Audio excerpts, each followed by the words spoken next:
tërheqin. I pak dëshirueshëm në Grada.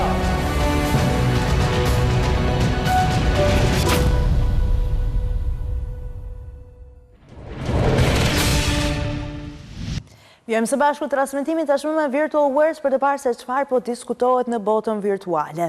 Muaji i fundit i vitit zakonisht shoqërohet me lista e filmave më të suksesshëm, këngëve më të dëgjuara, por gjithashtu edhe të artikujve më të klikuar. Kjo listë na vjen nga Wikipedia, ku në krye të saj qëndron tema e Charlie Kirk. Është komentatori i njohur konservator republikan amerikan i cili u vra në një tubim në Utah më 10 shtator, i cili është artikulli që është parë mbi 25 milion herë, një artikull i shkruar në gjuhën angleze, por që më së shumti është kërkuar nga përdorues përtej Shteteve të Bashkuara të Amerikës. Një nga tematikat më të nxehta globalisht në muajin shtator dhe përtej saj që ngriti një sër teorish konspirative që diskutohen edhe në këtë dhjetor 2025. Charlie Kirk, një mbështetës i presidentit amerikan Donald Trump, u vra përgjatë tubimit të tij në Universitetin e Valley të Utah më 10 shtator nga Tyler Robinson, një 22 vjeçar, i cili sipas edhe hetimeve, investigimeve dhe provave, duke se zgjodhi që të vriste me një plumë të vetëm në qafë Charlie Kirk nga distanca për arsye ideologjike. Charlie Kirk ishte një mbështetës i përdorimit dhe lejimit të armëve nga familjet amerikane dhe fliste edhe për një sër tematikash të tjera, duke lënë pas në fakt bashorten e tij të ven Erika Kirk, që mori dhe drejtimin ekzekutiv të kompanisë së tij Turning Point USA, njëkohësisht edhe 2 fëmijë të mitur të vegjël. Ndërkohë, le të qëndrojmë tek artikujt e Wikipedia. Rikujtojmë se Wikipedia është një enciklopedi gjigande. Aty ku flitet për ngjarje historike, për terma shkencor, për personazhe të njohur, dhe është një listë me 10 nga tematikat më të klikuara që shohim në ekran në këtë moment. Siç tham pak më parë, Charlie Kirk më 45 milion herë është klikuar faqja e tij, dhe e dyta janë vdekjet e vitit 2025, është një tematikë që rikthehet çdo vit në Wikipedia, ishte edhe më e klikuara në vitin 2024.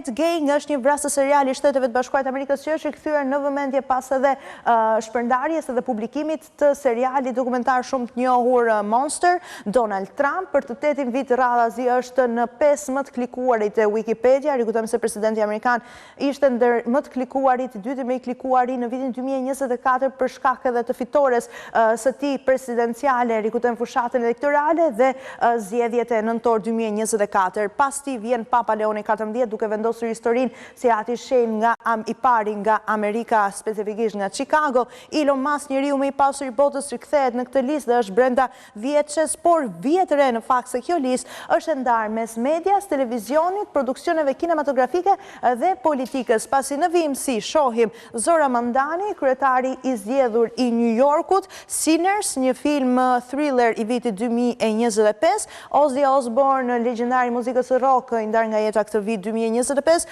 filmi Superman, i ndjeri Papa Francesku, seriali Severance, Shtetet e Bashkuara të 13-tët, për të parë më pas të tjerë filma si Thunderbolts dhe Weapons, J.D. Vance i dyti pas Donald Trump në udhëheqjen e Shteteve të Bashkuara të Amerikës, Adolescence, seriali britanik që theu gjitha rekordet, gjithashtu ka qenë një ndër artikujt më të ndjekur në 10 ditët e para të publikimit të tij, por patjetër vijojmë edhe me Mr. Beast, Cristiano Ronaldo gjithmonë në listë, dhe për ta përfunduar me The Fantastic Four, një tjetër film shumë i klikuar në Wikipedia. Njerëzit kanë pasur interes të dinë më tepër informacione për sa i përket produksionit, aktorëve, regjisorëve, pasi kjo është Wikipedia, një faqe ku ti mund të lexosh me detaje të gjitha dhënat në bazë të një tematike.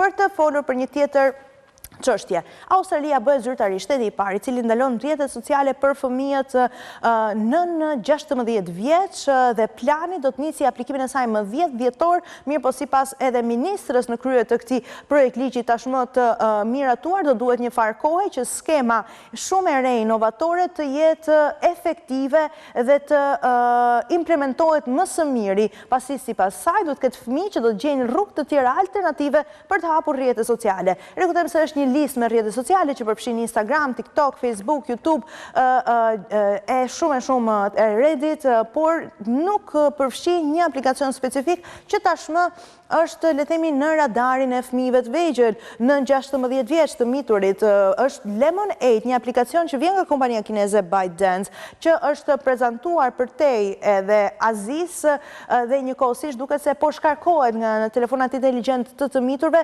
por edhe Lemon8 ka deklaruar se në Australi do të implementojë rregullin që fëmijët e mitur nuk do të kenë mundësi që ta aksesojnë, pra të logohen dhe të kenë një llogari në këtë rrjet social. Pothuajse 86% e fëmijëve australian të moshës midis 8 dhe 15 vjeç që përdorin media sociale pranojnë se duhet këtë kohë që sistemi i sigurimit të moshës të filtrojë llogaritë ekzistuese dhe të ndalojë krimin e llogarive të reja përtej tyre, ka deklaruar edhe vetë Ministria e Komunikimit në Australi. Në flasim për të tjera zhvillime, të ndajemi në blerjen e fundit bombastike. Është grupi Prada që blen në shtëpin e modës rivalin e tij të modës Versace. Një shitje për një marrëveshje për 1.25 miliard euro që e vendos shtëpin e modës së njohur për veshjet e saj që theksojnë siluetat në të njëjtën çati me Prada, por edhe me shtëpin e modës më rinore që është Miu Miu. Marrëveshja shumë e pritur pritet të ringjallë fatin e Versace pas performancës mesatare pas pandemisë si pjesë e grupit luksoz amerikan Capri Holdings.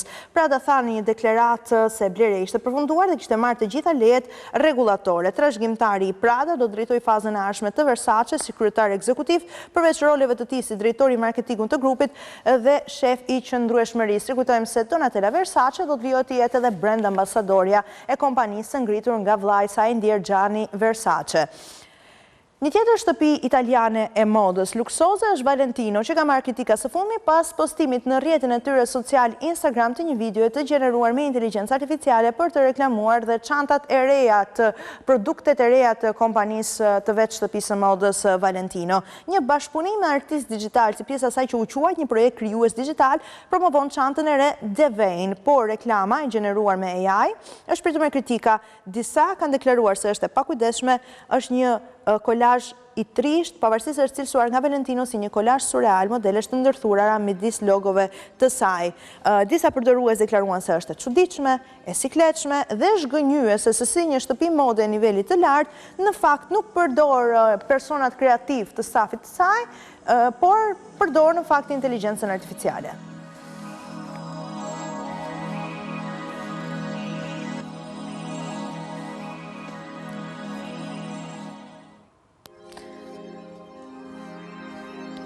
Do të ndalemi pak tek inteligjenca artificiale pasi pas studimit të Organizatës Kombeve të Bashkuara në raportin e programi i zhvillimit të Kombeve të Bashkuara vëren se shumica e përfituesve nga inteligjenca artificiale do të jenë shtetet pasura, do të jenë vende individ të pasur, pra do të ketë edhe në këtë rast një pabarazi për shpërndarjen e pasurisë dhe theksimin e pikërisht klasave shtresore të popullsisë ndërkombëtarisht. Sipas raportit, duket se krahasohet situata me divergjencën e madhe të revolucionit industrial, kur shumë vende perëndimore pan modernizim të shpejt, ndërsa të tjerat mbetën mbrapa.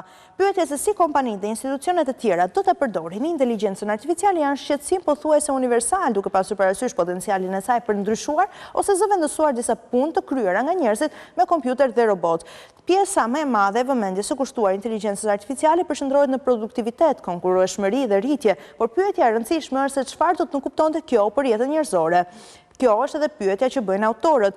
Rreziku i përjashtimit është një problem për komunitetet ku shumica e njerëzve ende kanë vështirësi në aksesin e energjisë elektrike, lidhjet me internetin, të moshuarit, njerëzit e zhvendosur nga lufta, konflikti civil dhe fatkeqësitë klimatike. Në të njëjtën kohë, njerëz të tillë mund të jenë të padukshëm në të dhënat që nuk do të merren në konsiderat nga personat të cilët kanë të teknologji inovative dhe të zhvilluar në dorën e tyre, por edhe vetë inteligjenca artificiale nuk do të ketë dhëna për këta persona të cilën do ta kenë të pamundur për të aplikuar atë dhe do të jenë automatikisht të vendosur më njanë, të izoluar dhe jashtë dhe hapave galopant të zhvillimit teknologjik.